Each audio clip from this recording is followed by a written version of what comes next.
Hello friends, આજે આપણે બનાવીશું બટાકા અને મેથીની ભાજીનું શાક. શિયાળામાં મેથીની ભાજી એકદમ સરસ ફ્રેશ મળતી હોય છે, ત્યારે આપણે મેથીની ભાજી અને રીંગણનું શાક તો બનાવતા જ હોઈએ છીએ, પણ આજે આપણે મેથીની ભાજી સાથે જે નાની બટાકી આવે છે એનું શાક બનાવીશું. તો હું છું નિરાલી અને નિરાલીસ કિચનમાં તમારું સ્વાગત છે. તો ચલો રેસીપી શરૂ કરીએ. ફ્રેન્ડ્સ, જો તમને મારી રેસીપીઝ ગમતી હોય તો વિડીયોને લાઈક કરજો, શેર કરજો, સાથે જ મારી ચેનલ નિરાલીસ કિચનને સબસ્ક્રાઇબ કરજો. તો ચાલો આજની મજેદાર રેસીપી શરૂ કરીએ. તો શાક બનાવવા માટે અત્યારે મેં 300 ગ્રામ નાના બટાકા અથવા તો આપણે જેને બટાકી કહીએ એ લીધી છે. બટાકાને મેં સારી રીતે પાણીથી ધોઈ લીધા છે. હવે પિલરની મદદથી બટાકાની છાલ કાઢી લઈશું. તમારી પાસે જો નાના બટાકા ના હોય તો મોટા બટાકાને પણ આ રીતે મોટા ટુકડામાં કટ કરીને એનું શાક બનાવી શકાય. આ રીતે બધા જ બટાકાને આપણે છોલી લેવાના છે અને બટાકા જ્યારે તમે છોલો ત્યારે આ રીતે પાણીમાં રાખવાના, નહીં તો બટાકા કાળા પડી જશે. તો બધા બટાકા મેં અત્યારે છોલી લીધા છે. જો કોઈ બટાકા મોટા હોય તો એને તમારે નાના ટુકડામાં કટ કરી લેવાના, જેથી એ જલ્દીથી ચડી જાય. હવે આપણે શાક બનાવવા માટે એક પેનમાં 3 થી 4 ટેબલ સ્પૂન જેટલું તેલ ગરમ કરીશું. તેલ ગરમ થાય એટલે આપણે એમાં 1 ટીસ્પૂન જેટલું જીરું ઉમેરીશું. જીરું ક્રેકલ થાય એટલે આપણે એમાં હાફ ટીસ્પૂન જેટલી હિંગ ઉમેરીશું. નોર્મલ શાક કરતાં આ શાકમાં થોડી હિંગનું પ્રમાણ વધારે લેવાનું. ત્યાર પછીમાં 1/4 ટીસ્પૂન જેટલો હળદર પાવડર ઉમેરી બરાબર મિક્સ કરી લઈશું. આ રીતે વઘારમાં હળદર ઉમેરવાથી શાકનો કલર ખૂબ જ સરસ આવે છે. હવે આપણે બટાકાને વઘારમાં ઉમેરી દઈએ. ગેસની ફ્લેમ સ્લો રાખવાની છે. પાણી આપણે એમાં બિલકુલ નથી ઉમેરવાનું, પાણી નિતારીને જ બટાકા ઉમેરવાના છે. હવે બટાકાને વઘારમાં બરાબર મિક્સ કર્યા પછી બટાકાના ભાગનું મીઠું ઉમેરી દઈશું. અત્યારે આપણે ફક્ત બટાકાના ભાગનું જ મીઠું ઉમેરવાનું છે. તો અત્યારે મેં હાફ ટીસ્પૂન જેટલું મીઠું ઉમેર્યું છે. બરાબર મિક્સ કરી લઈશું એકવાર.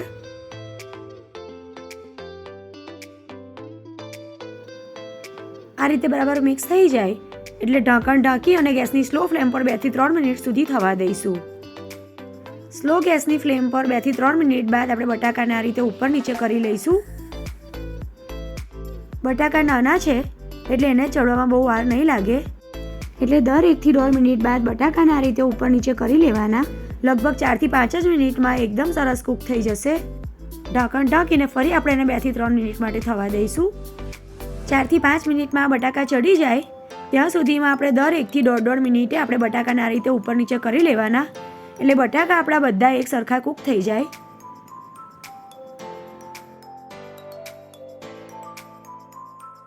તો ફરી આપણે 1 થી 1.5 મિનિટ માટે ઢાંકી દઈશું. લગભગ 4 થી 5 મિનિટ જેટલો સમય થઈ ગયો છે. તો ઢાંકણ ખોલીને બટાકાને ચેક કરી લઈએ. તમે જોઈ શકો છો એકદમ સરસ ગોલ્ડન કલરની બટાકી આપણી ફ્રાય થઈ ગઈ છે. હવે આપણે એને ચેક કરી લઈએ. તો તમે જોઈ શકો છો ફોકથી સહેજ જ પ્રેસ કરતા બટાકા એકદમ સરસ મેશ થઈ જાય છે. મીન્સ કે બટાકા આપણા એકદમ સરસ કૂક થઈ ગયા છે. ત્યારે હવે આપણે એમાં હાફ કપ જેટલું લીલું સમારેલું લસણ ઉમેરી દઈશું. શિયાળામાં લીલું લસણ ખૂબ જ સારા પ્રમાણમાં મળતું હોય છે, પણ જો તમારી પાસે લીલું લસણ ના હોય તો તમે સૂકું લસણ પણ ઉમેરી શકો. ત્યારબાદ 2 મીડિયમ સાઇઝના ટામેટાને મેં છીણીને ઉમેર્યા છે. બરાબર મિક્સ કરી દઈશું. અહીં જો તમે લસણ ના ખાતા હોય તો તમે એને બિલકુલ સ્કીપ કરી શકો છો, અને જો લીલા લસણની જગ્યાએ સૂકું લસણ ઉમેરો તો 4 થી 5 કડી જેટલું જ લેવાનું, કારણ કે લીલા લસણ કરતાં સૂકું લસણ વધારે સ્ટ્રોંગ હોય છે. હવે આપણે ટામેટા અને લસણના ભાગ જેટલું મીઠું ઉમેરી દઈશું. સાથે જ 2 ટેબલ સ્પૂન જેટલું લાલ કાશ્મીરી મરચું અને 1/4 ટીસ્પૂન જેટલો બીજો હળદર પાવડર ઉમેરી દઈશું. બરાબર મિક્સ કરી દઈશું. ગેસની સ્લો ફ્લેમ પર આપણે ટામેટાને પણ કૂક થવા દઈશું. ટામેટાને મેં એકદમ ફાઇન ચોપ કરેલા છે, એટલે એને કૂક થવામાં વધારે સમય નહીં લાગે. લગભગ 1 થી 1.5 મિનિટમાં એકદમ સરસ ચડી જશે. તો ઢાંક્યા વગર જ આપણે એને 1 થી 1.5 મિનિટ માટે આ રીતે ખુલ્લું થવા દઈશું. 1.5 મિનિટ પછી તમે જોઈ શકો છો તેલ એકદમ સરસ છૂટું પડી ગયું છે અને ટામેટા એકદમ સરસ કૂક થઈ ગયા છે. ત્યારે આ ટાઈમે એમાં 2 કપ જેટલી ઝીણી સમારેલી મેથીની ભાજી ઉમેરી દઈશું. ભાજીને મેં ધોઈને નિતારી લીધી છે. ભાજીને આપણે બધી આ રીતે ફેલાવી દેવાની છે. મેથીની ભાજીને ચડવામાં વધારે સમય નથી લાગતો, તો શાક થઈ જાય ત્યાર પછી જ આપણે મેથીની ભાજી ઉમેરવાની છે. હવે હલાવ્યા વગર જ આપણે એને 1 થી 1.5 મિનિટ માટે ઢાંકણ ઢાંકીને થવા દઈશું.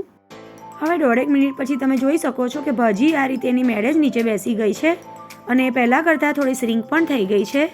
હવે એને બટાકા સાથે મિક્સ કરી લઈશું. મેથીની ભાજીની ક્વોન્ટિટી તમે તમારી ચોઈસ પ્રમાણે વધારે કે ઓછી લઈ શકો છો.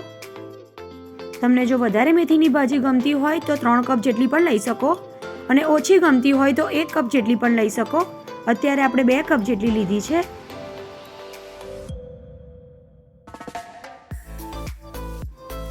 બરાબર મિક્સ થઈ જાય એટલે લાસ્ટમાં આપણે હાફ ટીસ્પૂન જેટલો ગરમ મસાલો અને 1 ટેબલસ્પૂન જેટલી કસૂરી મેથી ઉમેરવાની છે.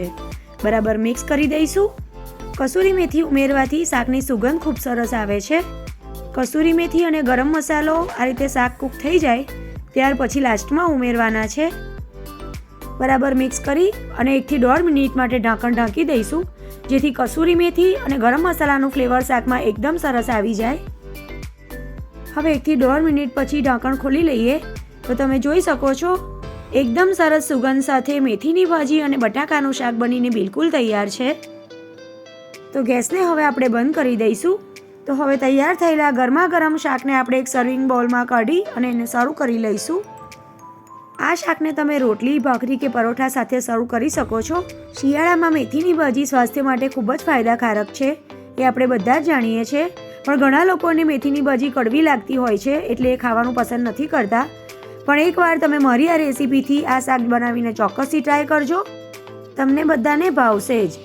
તો એકવાર ટ્રાય કરજો અને મારી આજની આ શાકની રેસીપી તમને ગમી હોય તો વિડીયોને લાઇક કરજો અને વધારેમાં વધારે શેર કરજો.